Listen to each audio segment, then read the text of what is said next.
Olá, olá, olá, Glenda.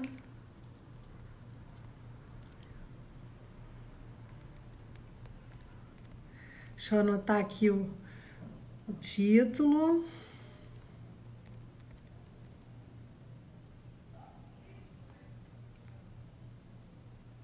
Olha quanta gente legal.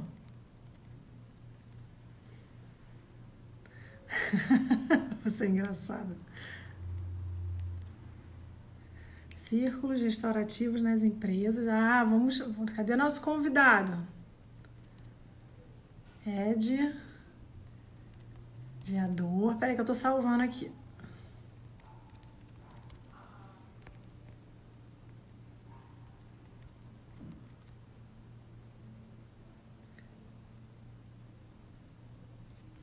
Vamos lá. Deixa eu colocar um. Ed, solicita aí pra eu te aceitar. É, eu vi, mas eu preciso que ele solicite, Claudinha.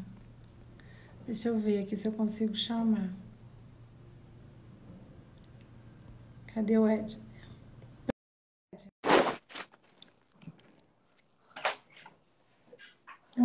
Todo mundo aí? Hello! Ah, tá E aí? linda, Mas eu tive que me arrumar para poder encontrar você. não é? Porque você é muito elegante. Eu passei perfume, ó. Ah, olha, sentindo daqui. Passei perfume para te encontrar, porque você é Ai, muito gente, lindo, muito elegante, muito perfumado. Eu não podia ficar, né? Mais ou menos. Como que você sempre, tá? sempre muito gentil. Eu tô Como bem, que você Ale, tá? nesse Tudo momento aí de bem? confinamento, né, É, tentando colocar a vida em ordem. Eu acho que todos devem fazer isso, né? é, É uma fase passageira e a gente tem que tirar algum aprendizado disso, né, Alessandra? isso. Muito. Muitos eu acho que, eu não sei, eu acho que são muitos aprendizados, né? Porque cada dia é uma sensação nova, cada dia é um sentimento novo, é uma reflexão nova que vem vindo, Aham, né? Que vem aparecendo. Dias de sim. muita calmaria, dias de explosão, dias de, sei lá, cada dia, né? Assim, os sentimentos bem aflorados, né? É verdade. Mas você falou até uma coisa interessante um dia desses para mim, né? Que a sensação que você está numa guerra, só É, que dentro de casa. dentro de casa. Esse Exatamente. é também um conforto, né? Você está no refugiado, sabe? Mas guardado, protegido, melhor dizendo, né? Você não está no meio do combate, embora você sabe que tem muita gente morrendo, né?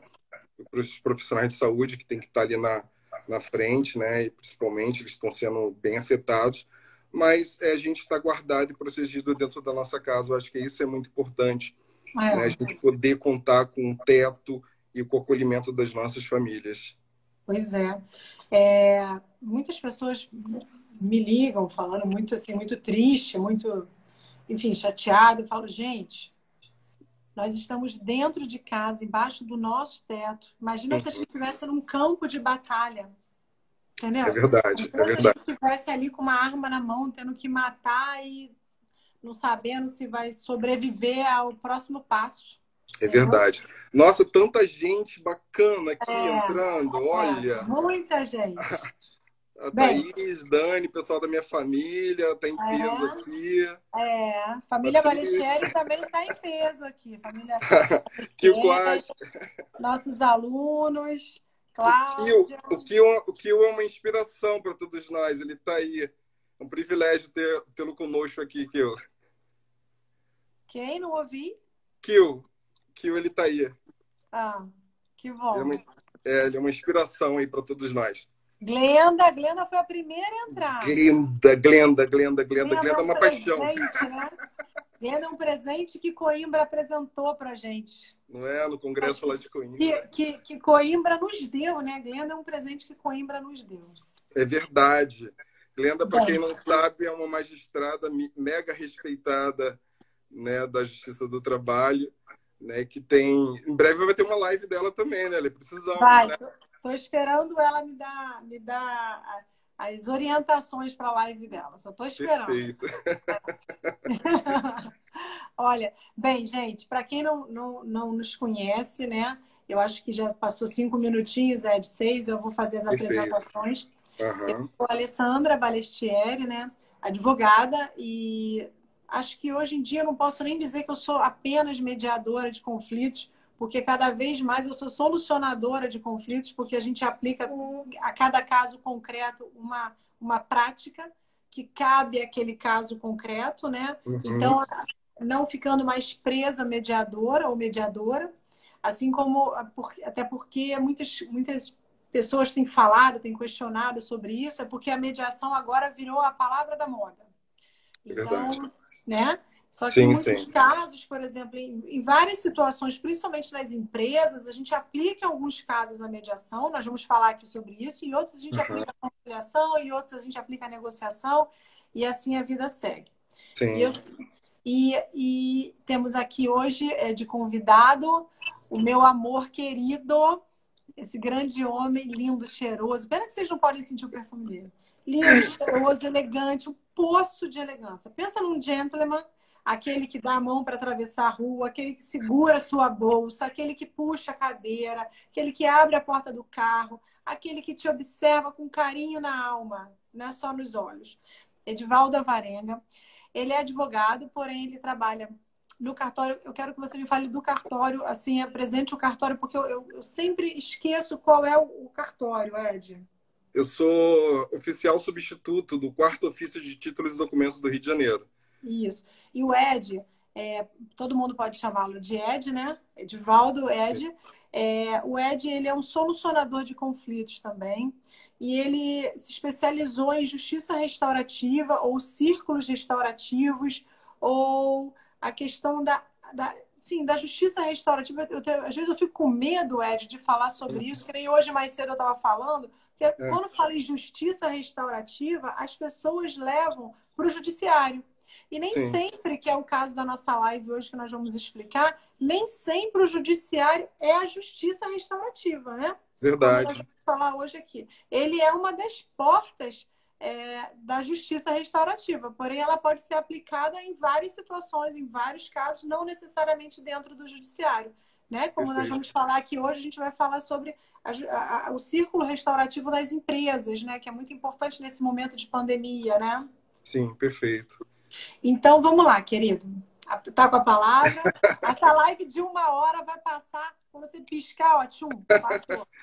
O tema ele é bem curto, né? A justiça restaurativa é um tema bem curto, mas ele é muito profundo, né? Você falou uma coisa interessante aí sobre o acesso à justiça, né? Porque a gente tem acesso ao judiciário, mas não necessariamente lá no judiciário a gente vai ter acesso à justiça, porque nem sempre uma sentença ela é favorável às partes, né? Daí que surgiram os métodos adequados de solução de conflitos, que a gente tem aí a mediação, a conciliação, né? E agora tem surgido, e alguns tribunais têm abraçado a constelação sistêmica e a justiça restaurativa, né? Que tem sido bastante atuante no Tribunal do Rio Grande do Sul e agora está aparecendo também em São Paulo, né? Estão abraçando essa ideia. Aqui no Rio de Janeiro, infelizmente, o nosso tribunal, ele até o momento que eu sei, a gente não tem esse núcleo, né? Essa possibilidade, mas o Ministério Público aqui do Rio de Janeiro está de parabéns com o projeto CMA e lá eles têm feito essa justiça restaurativa, né? Que é um trabalho bem bacana. Entendi. Olha só, explica um pouquinho, porque todo mundo escuta falar da justiça restaurativa, dos círculos restaurativos, mas poucas pessoas conseguem compreender, Ed, exatamente o que é isso. Explica um pouquinho assim, rapidamente, porque as pessoas confundem, elas não sabem o que é. O que ocorre? A justiça restaurativa é uma indicação da ONU e ela veio com o objetivo de trazer conforto para as partes, trazer um perdão, trazer uma explicação Porque nós estamos acostumados com a justiça retributiva. O que é a justiça retributiva? Você cometeu um furto, um roubo, um sequestro, e você tem a tipificação lá no Código Penal, né? E existe a justiça restaurativa, que o foco é na vítima. E vem as perguntas, o que aconteceu, né? O que você precisa fazer para mudar a sua vida daqui para frente. Porque tem situações, digamos, alguém entra no assalto, ele rouba sua bolsa e lhe dá um tiro. E nesse tiro você fica paraplégico. Então, o bandido ele vai ser preso, ou pode ser preso, e ele vai responder por esses crimes. Mas a pessoa que levou o tiro, ela só serve como prova ou base para a aplicação da pena.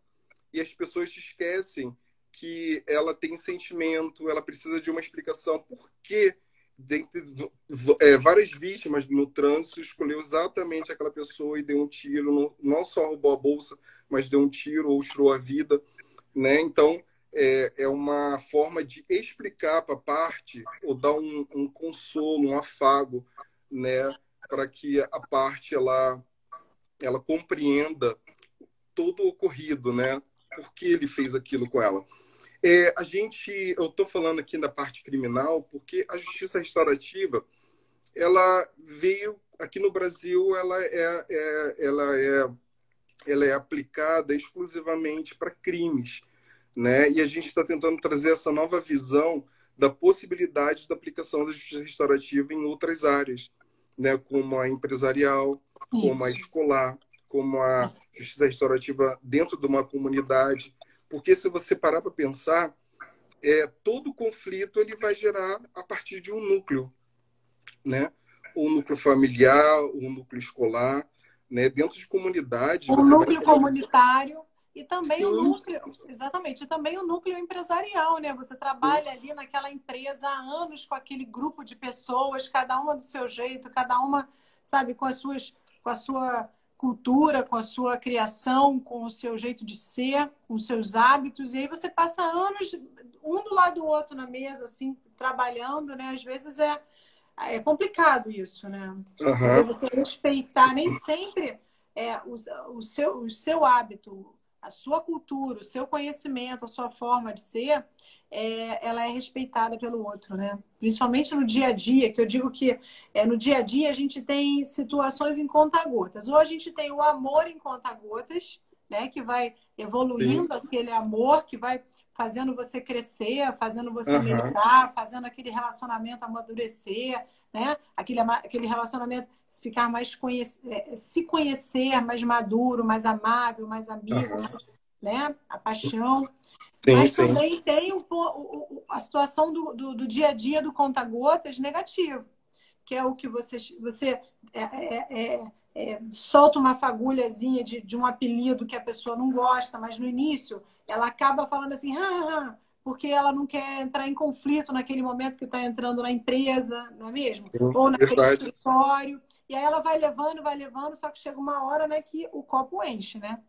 Não, é verdade. Mas antes, desculpa, antes da gente entrar nisso, que eu acho que isso vai ser uma conversa longa, eu queria só que você explicasse um pouquinho para quem está aqui nos assistindo e para quem vai nos assistir depois, porque vai ficar salvo no IGTV.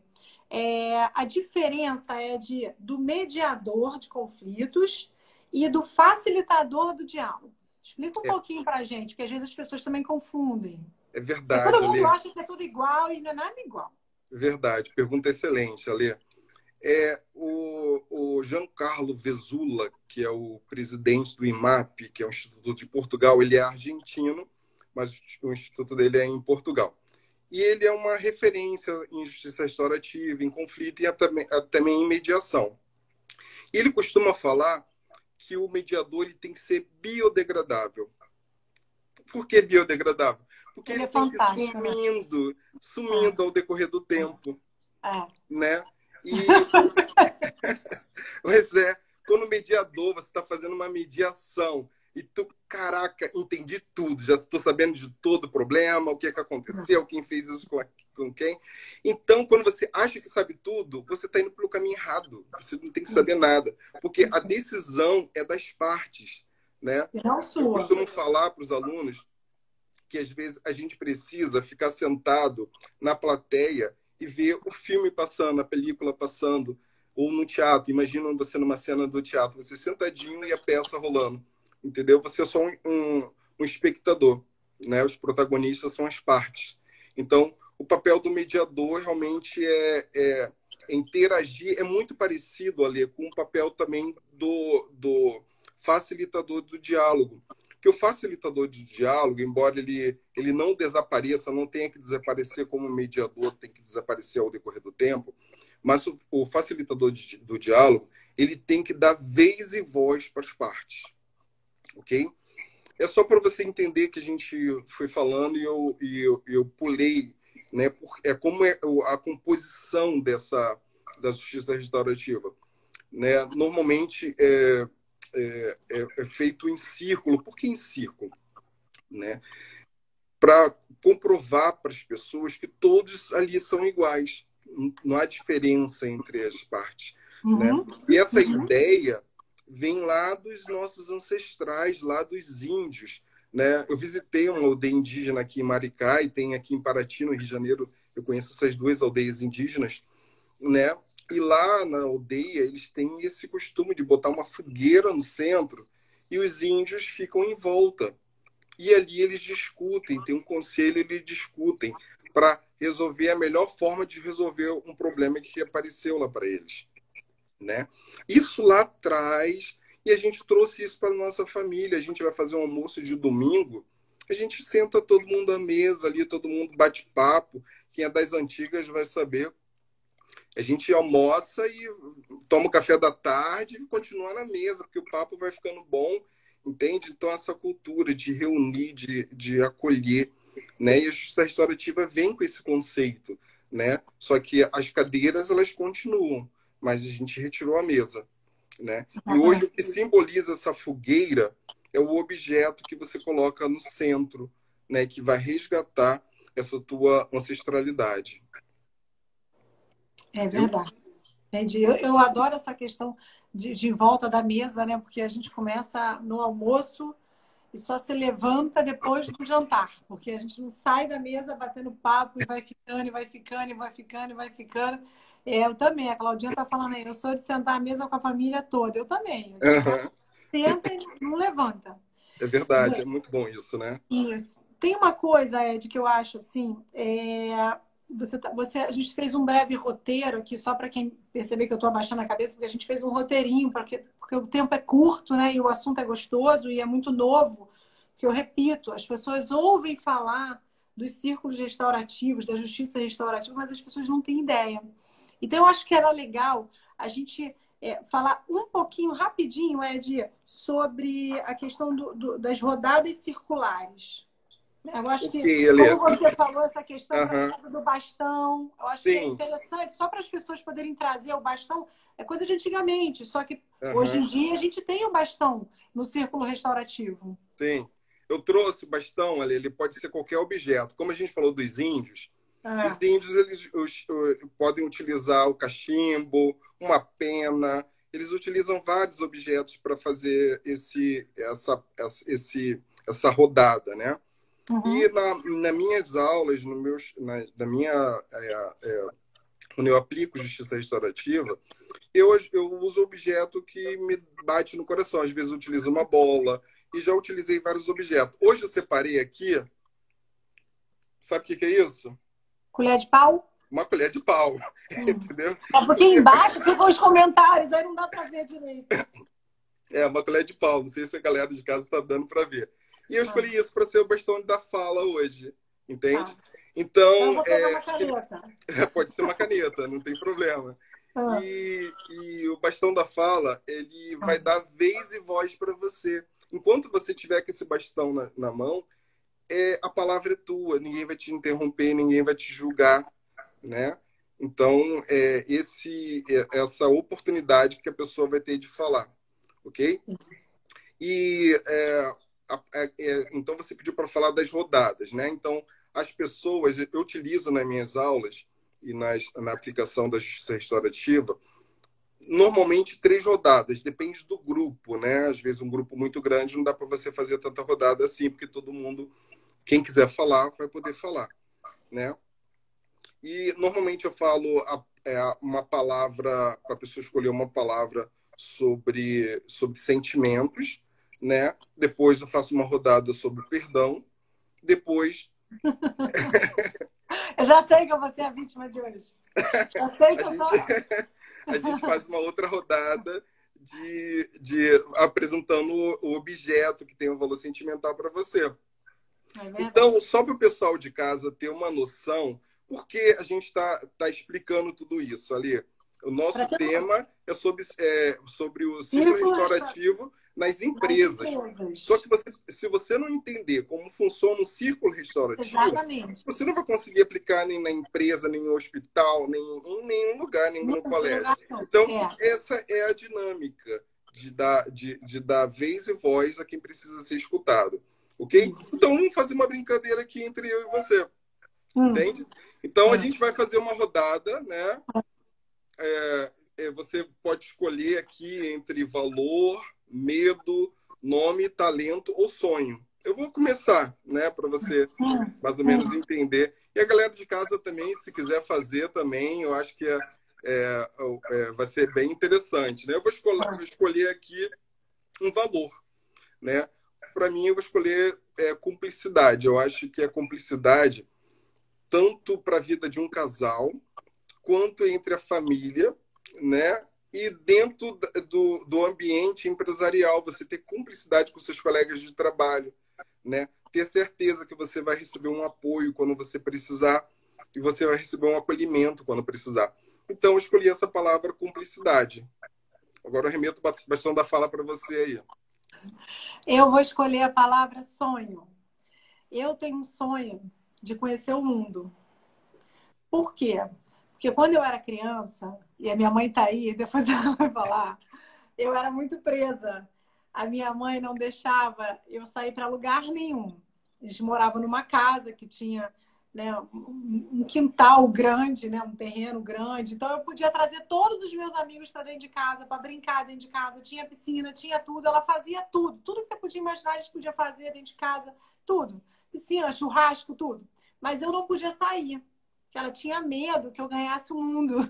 Ela, como mãe e mãe, eu sempre digo que a mulher, quando vira mãe, Deus joga um pozinho de pirilim-pim-pim nelas, que elas sabem tudo, né? Verdade. E aí eu sempre fui muito presa. Lá em casa a frase era assim: quando você tiver 18 anos, você pode tudo. Aí eu ficava com aquilo na cabeça, né? Ai, meu Deus, os 18 eu não chego. Agora eu quero que os 18 voltem. E aí, quero nada. Eu amo a idade que eu tenho. Eu amo cada dia, cada idade, cada ano. Eu amo cada momento. E aí eu ficava esperando os 18 chegar e comecei a viajar. Aí comecei a viajar um pouquinho pelo Brasil, não sei o quê. Depois a vida foi indo, foi indo, foi indo. Eu sei que de 4 anos para cá, eu acho que Deus atendeu os meus pedidos de criança, que eu tô viajando absurdamente, como eu nunca pude imaginar que viajaria tanto. Porém, ainda para o mundo falta muita coisa. Já estou um pouquinho conhecedora da Europa, da África, mas ainda falta a Ásia. Eu sou louca para conhecer o Vietnã, eu sou louca para conhecer a Tailândia, eu sou louca para conhecer aquela parte toda lá. Mas eu vou chegar lá. É um sonho de liberdade, de poder literalmente voar. Agora pensa você e eu, né? Dentro de casa aqui, as minhas asas estão batendo no teto. Tipo assim, pelo amor de Deus, vamos dar uma volta. Vamos voar um pouquinho. Você tá muito parado, eu tô quase desesperada. Mas tirando isso, graças a Deus que a gente está em casa. Então, a minha palavra é o sonho. Legal, legal. E bacana você compartilhar isso, né, com a gente. Né? Eu acho que o sonho ele precisa fazer parte da nossa vida, né? A gente tem que dar um motivo, né? Para que eu trabalho? Por que eu estou estudando tanto? Exatamente. e para poder você colher os frutos, né? Claro. E se a gente não tivesse sonhos, a vida fica sem graça, Eu né? acho que eu trabalho e ganho dinheiro para viajar, para estudar, para crescer, para ir. Eu não sei para onde que eu vou, mas eu tô indo. Eu não sei onde eu vou chegar, mas eu tô indo. O céu é o Eu quero ir limite, cada né? vez mais. Segundo a Cláudia ali e a Keila, elas estão falando assim: eu quero bater perna em qualquer lugar, eu quero sair para qualquer canto, eu quero sair de casa. Pois é, mas nesse momento é isso. Mas enfim, minha palavra é o sonho. Eu queria Legal. ver, Ed, se a gente pudesse falar uma coisa aqui que eu acho que bem, vamos falar do valor sentimental? Sim, perfeito. Vamos lá. Que aí depois a gente vai entrar na história do caso lá do gordinho do escritório, né, da empresa, e esse Aham. assunto vai render. Então, vamos lá. O meu objeto sentimental... O bastão tá comigo ainda? Porque eu vou... Tá, não, mas Olha, nós dois juntos vai dar 3 não, horas de live, hein? não, na Mas verdade, no Instagram, dá 1 hora e pum, acaba. não, eu tô lembrando de ontem que a gente se falou, eu, você e Cláudia, para falar meia horinha e a gente ficou 2 horas, né, Não. chamada de vídeo. Chegou no final, a gente já estava chamando o urubu de meu louro, já de tão cansado. Só faltou um vinho, né, para acompanhar. Hoje eu tô com meu chazinho aqui. Mas na verdade, Ale, quando eu pedi para você escolher um valor, um medo, um nome, talento ou sonho, né, é justamente para trazer essa reflexão e você entender um pouco dos sentimentos das pessoas que estão participando desse círculo, tá? Normalmente eu faço essa primeira rodada desta forma. A pessoa escolhe uma palavra que quer e fala. Se ela não quiser falar nada, também não é obrigado, ok? Ok. E na segunda rodada que eu faço é sobre perdão. O que é perdão para mim? Entende? E assim, para mim, Alessandra, perdão é libertação. É quando eu tiro a mochilinha das costas e boto no cantinho. Eu não quero levar isso para mim, sabe? Eu não quero carregar isso. Né? Então, perdão para mim é libertação. E aí, o que é perdão para você? Para mim, perdão é 100% concordo com você. E olha que a gente nem falou isso ontem, hein? É libertação. Tem uma historinha que eu não me lembro onde eu li que fala o seguinte: 2 monges estavam subindo a montanha, né? E aí eles passaram e eles não podiam tocar em mulher nunca na vida. E aí eles estavam subindo a montanha e de repente passaram por um lago e aí tinha uma moça se afogando. Um dos monges imediatamente foi lá, mergulhou no lago, salvou a moça e deixou a moça ali, viu? Falou: você tá bem? Tá tudo bem? Tá, então tchau. Continuou subindo o monte. Até chegar lá em cima, né? No destino deles. E aí, ao longo de todo o trajeto, o outro monge que não pegou, não encostou na moça, não foi ajudar a moça a sobreviver a nada, a salvar a moça, ficou falando: mas você encostou numa mulher, a gente não pode encostar numa mulher, eu não posso encostar numa mulher, você está impuro, você está sujo, você está não sei o quê, não sei o quê, não sei o quê. Chegou, e ele mudo, né? O monge que salvou a moça, mudo. Essa história para mim é tão perfeita, mudo. Quando chegou lá em cima, né? Ele virou, no destino deles, que eles iam se separar, ele virou para o outro monge e falou assim: você não sabe se libertar das suas coisas, se libertar dos seus sentimentos. Eu peguei a moça, tirei de dentro do lago, salvei a vida dela e coloquei ela na beira do lago, perguntei se ela estava bem e vim embora. Eu salvei uma vida. Eu já deixei a moça lá atrás. Eu não estou carregando nada, mas você está carregando ela até aqui. Você tem que trazer, você tem que soltar ela, deixa ela para trás e me deixa para trás. Então, trazendo de uma forma bem leve, né? Porque o perdão, ele envolve, quando você fala em perdão, às vezes a gente pensa em sentimentos muito pesados, duros da alma, mas para mim esse exemplo, né? Ele é bem para isso, bem para a gente perceber a questão do perdão, porque o perdão, você vê, o segundo monge, ele ficou carregando aquilo. E isso é o não perdoar, né? É aquele incômodo, é bem aquela coisa que falta o perdão. O outro não. O outro sabe que ele errou ao ferir ou talvez a cometer uma ilegalidade dentro daquilo que se espera dele, né? Como monge. Porém, ele sobrepôs a lei ao salvar a vida, uma vida, porque ele foi salvar a vida daquela moça. E ele simplesmente salvou a vida dela, deixou ela lá e seguiu em frente. Então, ele seguiu e foi embora. Ele perdoou a si próprio naquele momento, porque ele se libertou. Assim, aqui ela falou uma libertação. Sim, é uma libertação. Porque ele se perdoou pelo fato de ter errado contra as leis que ele acredita ali no mundo dos homens, no mundo dos monges e tudo mais, e seguiu em frente. Ele estava ok. O outro não. O outro foi carregando aquilo, é a mochila, né, pesada. Aquela mochila pesada até lá em cima. Ele não conseguia perdoar. Ele não conseguia se libertar daquilo. Então, o perdão é sim, eu concordo. O perdão é uma libertação. O perdão... E olha, gente, quando eu falo em perdão, eu penso logo na minha... Eu tenho uma tia que é freira, que para mim é minha guru, né? Eu amo, louca por ela. E uma vez conversando, muitos anos atrás, conversando com ela sobre isso, a gente tocou num ponto em especial e ela falou assim, você tem que perdoar. Aí eu falei assim, ah, tia, já perdoei. Ela falou assim, o perdão, se você tivesse perdoado, você não estaria assim. O perdão, ele não é da boca para fora. Ele é do coração para fora. Ele é da alma para fora. Você está achando que você vai virar para mim e vai falar assim, ah, tia, perdoei, perdoou? Não. Se você realmente lá dentro de si não perdoar, podem se passar 20 anos e você, quando se deparar com aquela mesma situação daquela mesma pessoa, você vai agir do mesmo jeito. E se duvidar, até mais agressivo. É verdade. Né? É verdade. Então, o perdão, ele pode vir devagarinho. Ele pode vir cada dia perdoando um pouquinho até você deixar a mochila de vez, né? Deixa a mochila para lá. Vamos seguir em frente. Né? É verdade.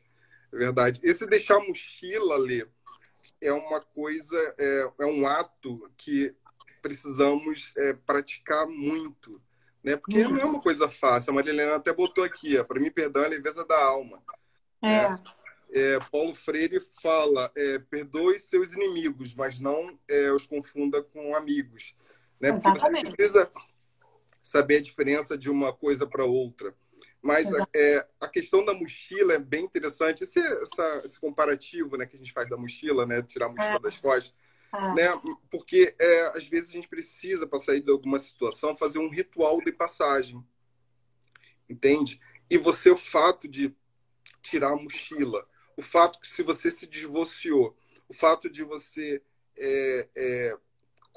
tirar a aliança do dedo, sabe? Algumas simbologias que é um ritual de passagem. Você está se preparando para um novo passo, seguir um novo caminho.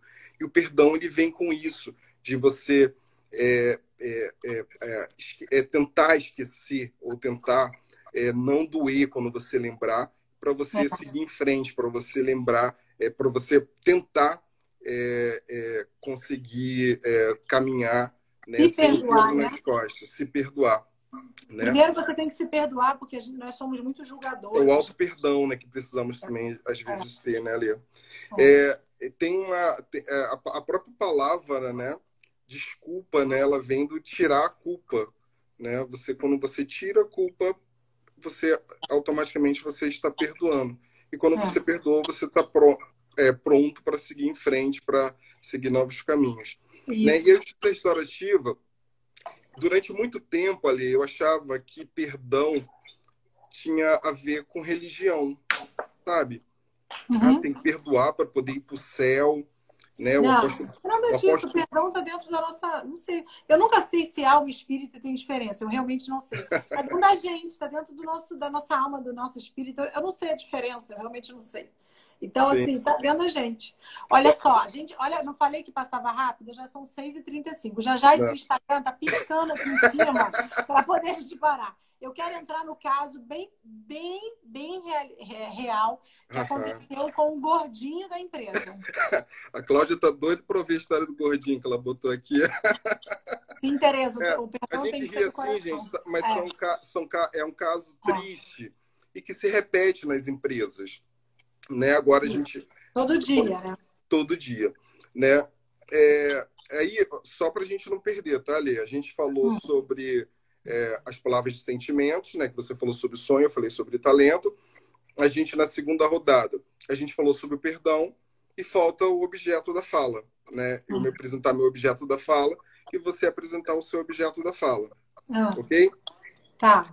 Aí, enfim, a gente pode, depois de falar da história do gordinho da contabilidade, a gente vai fazer essa rodada do objeto da fala. Tá bom. Você Tá quer bom? fazer logo o objeto da fala logo? Para que o gordinho da empresa vai dar. Tem que ser Tá, rápido, Ed. O tempo tá, passa voando. então vamos no objeto da fala, tá ok? Tá. Olha, sabe o que é isso? Uma coruja. Uma coruja. Até minha caneca é de coruja, tá vendo? Tô vendo. Coruja é o bichinho da sabedoria, né? Mas durante muito tempo, ali, a coruja, ela significou para mim um agouro, aquela coisa do trazer a morte. A coruja começava a piar, eu era da roça, né, ali. Eu saí de uma roça e vim para outra, né? Onde eu moro é roça também. Adoro roça. E a coruja começava a piar e a gente, criança, a gente tentava afastar, tacava pedra, vai embora, porque toda vez que a coruja piava, a gente tinha aquela crença que alguém ia morrer. Entende? Como na minha família tinha uma doença chamada anemia falciforme, e a gente perdeu vários irmãos, enfim, o clima de morte era muito presente nas nossas vidas. E eu pelo menos atribuía na nossa infância a morte à coruja, ao agouro da coruja, né? E ao crescer, eu percebi que a coruja, ela simboliza a proteção da família, a né? coruja é linda. A sabedoria. É um bicho lindo. Eu passo aqui na praia, né? Elas têm as corujas buraqueiras ali, ela quer proteger seu ninho, né? E a partir disso a gente consegue ressignificar, né? O meu objeto que eu apresento para vocês é a minha corujinha. Quer falar sobre o seu objeto? Quer. Bem, é um objeto que, né, eu não consigo viver sem, que é o meu terço. Eu sou apaixonada, né, pela religião católica, assim, eu sou apaixonada pela Nossa Senhora, muito devota de Nossa Senhora, Jesus, Deus Todo-Poderoso, o Espírito Santo, né, o Divino Espírito Santo de Deus. E São Bento, esse terço aqui em especial, ele é todo de São Bento, não sei se dá para ver. Lindo. Ele é super bonito e ele é super pesado, assim, tanto que eu nem carrego ele na bolsa, porque ele é um chumbo. E ele, olha, ele não está aqui por causa da nossa live, não. Ele está aqui do lado do meu computador, do lado de onde eu fico trabalhando aqui todo dia, o dia inteiro. Justamente porque eu me sinto muito, muito bem com ele, né? Às vezes eu toco nele, assim, eu falo, meu São Bento, me ajuda.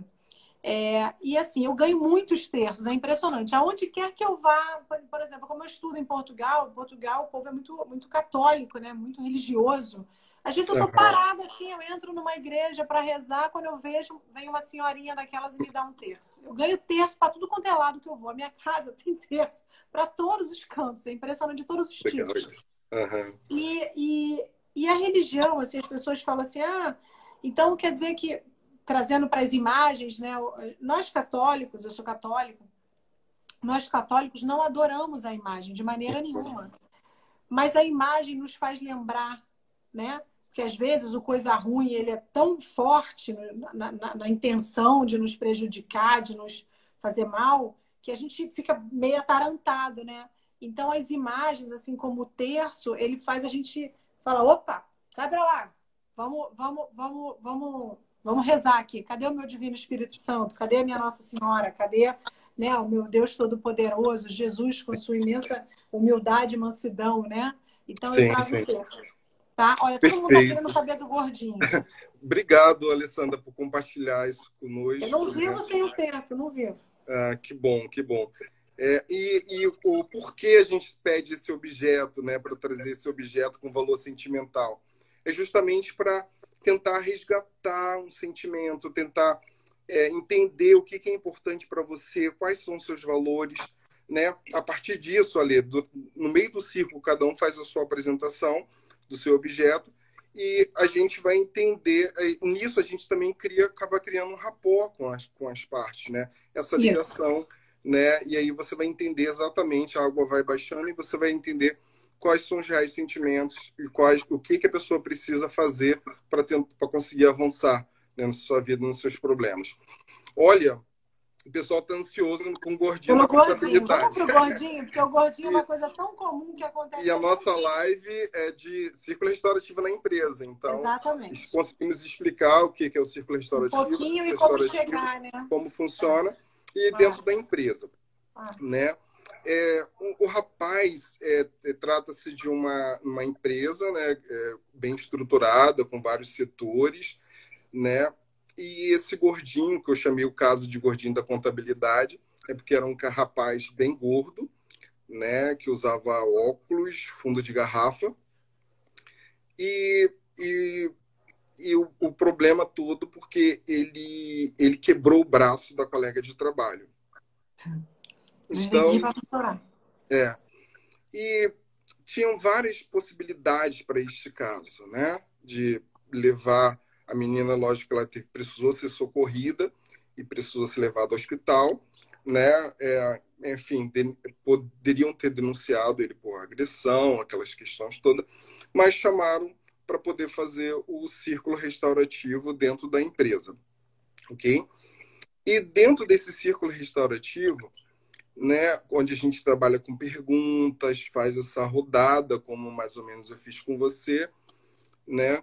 E quando o bastão da fala chegou nele, que eu vou chamar aí o gordinho da contabilidade, chegou nele, ele estava explicando o quanto de bullying ele sofre na empresa por essa colega, né? Chamando de gordinho, de baleia, quatro-olho. Há 4 anos ele vem sofrendo. A menina vinha perturbando ele. Vinha perturbando. E o pior, Alessandra, é que ela era supervisora dele, né?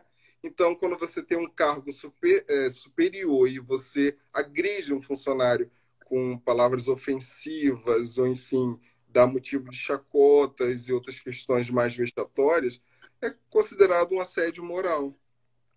Então, durante 4 anos, ele sofreu assédio moral dentro da empresa por diversos motivos, né? Até o momento que ele explodiu, ele empurrou a colega caiu e quebrou o braço.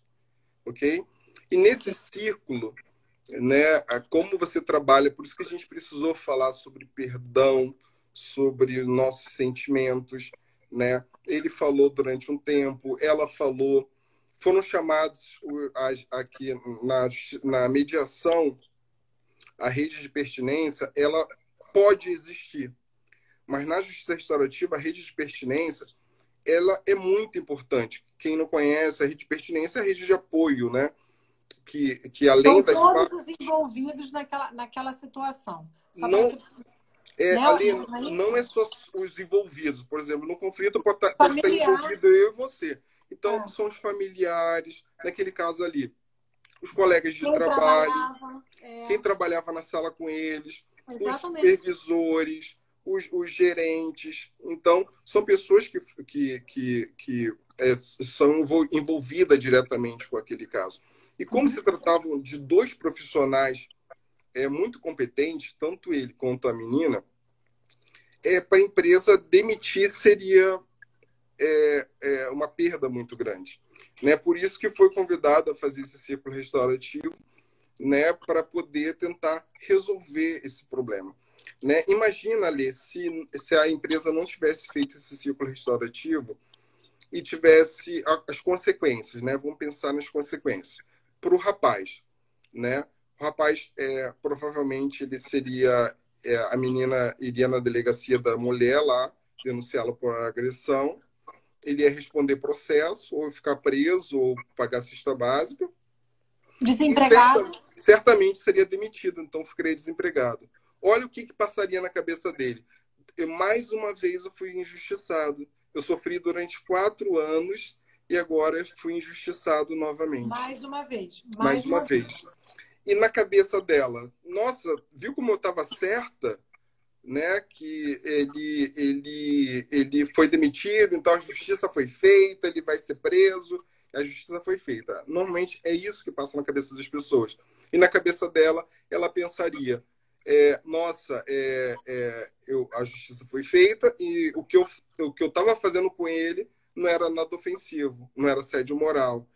Então, são situações que a gente fala, por isso que a gente lá no início falou do acesso ao judiciário e do acesso à justiça. Sim, porque sim. você leva para o judiciário, você vai encontrar lá uma pena lá para poder encaixar com o crime que foi cometido. Exatamente. Mas quando você fala da justiça, nem sempre consegue se fazer justiça dentro do judiciário. Então, quando a gente consegue ouvir todas as partes, e ela, quando ela entendeu que ela fazia... Ele estava sofrendo, né? Que ele estava sofrendo, vendo os sentimentos, ela parou e pensou, nossa, desse jeito realmente não dá para continuar. Então, ali, Ale, que a gente chama da liberação do perdão, né? Ambos pediram desculpas um para o outro, né? E houve um comprometimento que aquelas condutas não se repetissem mais, né? Eu acho que o rapaz saiu ganhando. Um termo de conduta, assim, deixa eu só te interromper um minuto, Tá. Todo mundo está perguntando aqui embaixo como é que ficou, como é que não ficou. Gente, a gente está fazendo uma live e está sendo uma breve exposição, porque você reunir todos os que trabalham no mesmo setor, mais a família, por exemplo, a esposa dele, acho que entrou também, não foi? Dizendo que ele chegava em casa super chateado, sempre falando, pô, essa garota me chama chorando, de gordo, de 4 olhos, de não sei o quê. Né? Até porque a gente passa a maior parte do tempo no trabalho. Eu passo uma parte no trânsito, né, que eu moro distante, e o restante do dia no trabalho. Eu chego em casa às 9 horas da noite e praticamente eu vou chegar em casa para dormir. Mas quando você convive com alguém, você também traz esses problemas de casa, do trabalho para dentro de casa. Então, a esposa ela sofre com isso, os filhos sofrem com isso, né? E quando essa menina ela soube do relato que a esposa do rapaz estava sofrendo também com esse assédio moral que ele já vinha sofrendo há 4 anos, né? Eu acho que ficou muito mais fácil de se resolver. A Tereza até está perguntando como ficou a relação dos dois depois, né? O processo de cura, Tereza, ele é um processo demorado, mas ele ocorre. Entende? Perdão, a gente perdoa e vira a página, escreve uma nova história. Mas não é assim, não é bem assim. Vai devagar, né? Sim. Aí você precisa desse tempo para poder processar as informações, né? Mas ali, quando acabou o círculo, os dois se abraçaram, os dois pediram desculpas. E assim, dentro do ambiente de trabalho, você tem várias escolhas. Você pode escolher ser ou amigo ou colega de todos e não ser um bom profissional, ou não. Você ser um bom profissional e não necessariamente você precisa ser o coleguinha de todos, né? Porque você está ali para fazer o seu trabalho, né? E ambos se comprometeram a ter uma postura respeitosa, né? Eu acho que, então, eles saíram ganhando e a empresa saiu ganhando, e o nosso judiciário também, porque não abarrotou o judiciário com mais uma situação que poderia ser resolvida através do diálogo. Entende? Existe sim, Tereza. A Tereza está perguntando assim, eu estou preocupada, faltam 10 minutos, viu? Não falei que voava o tempo? 10 minutos. E, Ed, quando ficar faltando 1 minuto e meio, aqui em cima começa a piscar. Tá. Muito mais harmonioso, sim, a Glenda está aí falando, muito mais harmonioso, sim, que uma sentença. Por quê? Porque você consegue, muitas vezes, restaurar aquela relação. Não vai ser de um dia para o outro, não vai ser de um minuto para o outro, mas ela consegue ser restaurada para a empresa. A empresa que tiver esse olhar um pouco mais humano, ela consegue manter ali aqueles profissionais que, para ela, empresa, são tão importantes, né? Porque a gente tem que parar com aquela coisa de que todo mundo é substituível, tudo é substituível, não, nem sempre, né? As pessoas são substituíveis. Então, aqueles profissionais continuaram ali. Estou usando as tuas palavras, né? Sim, você contou perfeito. esse caso ontem. Você falou que foi feito um termo ali, meio que um termo de conduta entre os dois para conseguir seguir no dia a dia e que a gente saiba se segue. E aí perguntaram, foi feito o seguinte, se o mediador continua ali pós isso tudo, né? Se o facilitador continua. Depende até um determinado tempo, né, Ed? Depois a vida segue, não é isso? Olha, o que ocorre? A colega perguntou aqui se foi feito um pós-círculo, né? Foi feito esse pós-círculo porque existe, Alessandro, o pré-círculo, onde você ouve a pergunta muito pertinente, tá? É feito o pré-círculo, o círculo e o pós-círculo, ok? Então foi feito o pré-círculo, mas o pré-círculo não necessariamente com todas as partes ali, mas para você entender mais ou menos o problema e verificar se a justiça restaurativa é a melhor ferramenta para ser aplicada ali, né? Eu costumo falar, Ali, que aqui a gente está em casa e quem nunca utilizou a faca para apertar um parafuso, né? Tem que apertar esse parafuso aqui, vou pegar uma faca e vou apertar aqui rapidinho, entendeu? Ela vai apertar? Talvez sim, vai apertar, mas às vezes vai amassar a ponta do parafuso, mas às vezes vai quebrar a ponta da faca. Por quê? Ela não é a ferramenta adequada para apertar um parafuso, né? Existe a chave de fenda que você utiliza para apertar o parafuso. Então, a gente tem diversos métodos para poder tentar fazer métodos adequados para tentar utilizar, né, diversas ferramentas, né? A gente tem a constelação, como falei, a justiça restaurativa. Então, o pré-círculo, você também serve para verificar se aquele caso cabe uma justiça restaurativa. Porque, às vezes, tem tantos danos ali, né, que não vai servir. Eu costumo falar também, a gente que é eu que sou um pouco mais antigo, você é garotona, eu tenho 40 anos e os meus pais, meus avós utilizavam, minhas irmãs também, babosa. Passava babosa no cabelo para alisar aquele cabelo crespo. Amigo, babosa, esses dias eu cortei o dedo e a Érica, minha comadre, chegou aqui em casa com um negócio assim de babosa. Eu falei, o que é isso, Érica? Ela falou, enfia esse troço no dedo. Passei a babosa no dedo. Gente, sarou em 3 dias. Não precisa mais comprar band-aid, mercúrio, metiolate, nada disso. Babosa, babosa. Tem gente que fala que babosa com mel cura câncer. Então, babosa, na minha época, servia para tudo, para todos os problemas. E mediação, ela não é babosa. Justiça restaurativa não é babosa. Então, embora seja um método, para mim, ao meu ver, é o melhor método para resolver todos os problemas. Você que está no isolamento aí dentro da sua casa, vivendo os conflitos com o seu marido, com a sua esposa, com seus filhos, tenta sentar ou à mesa, ou no sofá, ou senta no chão e ouvir, pega uma almofada, pega qualquer objeto, controle da TV, vai passando de pessoa em pessoa, vamos aprender a ouvir. Entende? Então, a justiça restaurativa não vai servir para tudo, mas ela vai servir para boa parte dos problemas que são apresentados dentro de uma sociedade, né? Aí existe, sim, o pré-círculo, que você vai entender a aplicação, o círculo e o pós-círculo. E o pós-círculo é para você fazer um check-out de tudo que aconteceu, né? Você faz aquele check-in e depois você vai fazer um check-out de tudo que aconteceu. E é legal isso, você ter esse feedback, vendo que as pessoas evoluírem. E esse rapaz aí, o gordinho da contabilidade, ele foi promovido também depois de um tempo.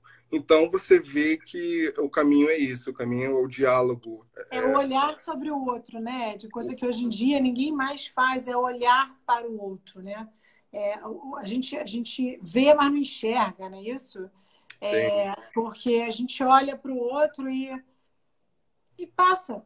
Nesse caso, essa empresa foi tão sábia de ter contratado esse profissional e para poder buscar isso, porque são pessoas que não seria só o gordinho e a moça, né?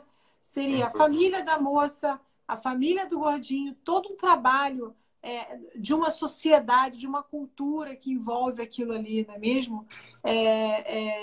É bem delicado e seria muito importante cada vez mais as empresas olharem dessa forma. Nos Estados Unidos, se eu não me engano, as empresas cada vez mais elas elas disponibilizam dentro do ambiente delas lugares para as pessoas meditarem, descansarem, falarem com psicólogos, psicoterapeutas, colocar para fora aquilo que incomoda justamente para que elas possam, elas que eu digo as empresas, perceberem qual é o conflito interno que aquele profissional ali tem, qual é a deficiência interna que aquele profissional tem, para poder ajudá-lo, até porque é um círculo, né? Se eu te ajudo aqui, você vai vir e vai voltar para me ajudar aqui, né? Eu acho que eu vim até com essa blusa hoje, porque dizem que o roxo, o lilás, a cor da transmutação, né? Então, eu acho que a justiça restaurativa, o círculo restaurativo, ele faz uma transmutação ali naquele lugar. Ele faz uma transmutação naquelas pessoas, né? Então, que seja transmutado o ruim, né? Para voltar a ser bom, para te trazer uma coisa boa. Na França também, a Sula está dizendo que na França também. Então, já é um dado legal a gente saber que na França também faz a justiça restaurativa, se utiliza dos círculos restaurativos. A Cláudia, como é perfeccionista, já está dizendo que é fúcsia. É pink, sei lá que cor é essa. Ela transmuta, Cláudia. Eu jogo para Deus e fala, segura aí contigo. A Maria está perguntando aqui, era um facilitador fora da empresa? Era, Maria. Sim, um facilitador fora da empresa. Eu que fiz esse círculo restaurativo. E é importante, sua pergunta é importante, porque a empresa, eu tenho todas as técnicas, eu vou utilizar dentro da minha empresa. Está errado. Está errado isso aí, porque você não vai ser parcial. Entende? Aliás, você vai ser parcial, você precisa ser imparcial. Perdoe-me.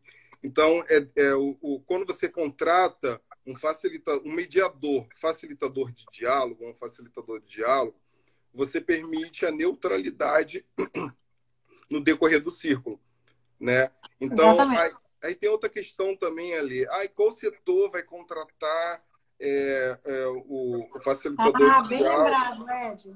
Quem é que contrata? É o jurídico ou não? Ou é o RH? Quando a gente joga por jurídico, a gente já está pensando em litígio, a gente já está pensando em justiça e outros problemas. Então, não, tudo bem, estou vendo aqui 3 minutos. E quando a gente joga por jurídico, a gente está pensando em litígio. Eu acho que o RH, os recursos humanos da empresa, ele está muito mais habilitado para fazer esse tipo de contratação. Entende? O RH é um povo humano, um povo que tem coração, que pensa, que raciocina, que quer ver o bem dos funcionários, né? E tem as metas de qualidade lá. Eu acho que é uma cultura que a gente precisa implementar aqui dentro do nosso país, né? Estamos também ali à disposição, né? Tanto eu quanto a Câmara, né? A sua Câmara, que é uma Câmara muito respeitada aqui no Brasil, para poder ofertar esse tipo, tentar ajudar, né? Se a gente não conseguir ajudar com a JR, a gente pode tentar ajudar com a mediação, ou com uma arbitragem, ou com qualquer outro método adequado. Uma conciliação, uma negociação, né? Perfeito, Eu acho que agora, com essa questão da pandemia, com essa insegurança que as empresas estão passando, que as empresas estão sofrendo, né? Tendo que renegociar contratos, já visando uma possível quebra, uma possível necessidade de uma recuperação empresarial. Esse círculo restaurativo é muito importante, né? Porque nós usamos o caso do Gordinho, que foi um acidente que quebrou o braço da funcionária, mas existem muitos outros danos que podem acontecer dentro de uma empresa. Sim, né? Inclusive hospitalar, Lê. Em hospitais existem muitos conflitos. Dá para aplicar perfeitamente o ciclo restaurativo dentro de um hospital, né? Eu fiz uma dentro de um hospital que tem um tratamento paliativo, né, para a pessoa que está prestes a falecer, e a família manda ela para o hospital para ter uns últimos cuidados, né? E ali você vê um monte de conflitos. Perfeito. Mais uma vez eu quero agradecer a todos ali. Estou vendo aqui que tem 42 pessoas online aqui. De coração, agradecer mesmo a vocês pelo carinho, por nos escutar. E espero que a gente tenha conseguido passar um pouquinho aí do que é a justiça restaurativa, do que é o processo circular dentro da empresa e dentro da sociedade também. Viu? Alessandra, mais uma vez, muito obrigado. Gente, muito obrigada. Eu vou agradecer a todos, porque não vai dar tempo, porque ele vai cair.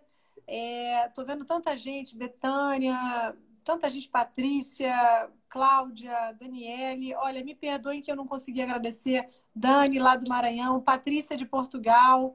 Patrícia! Um beijo para você.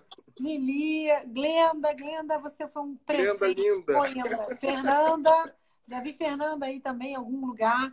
Muita gente, muito Aí. obrigada, gente, pelo carinho de vocês, pelo tempo de vocês, tá? Pelo prestígio de vocês estarem aqui com a gente. Muito obrigada. E vai cair, vai cair. Beijo. Ai, peraí.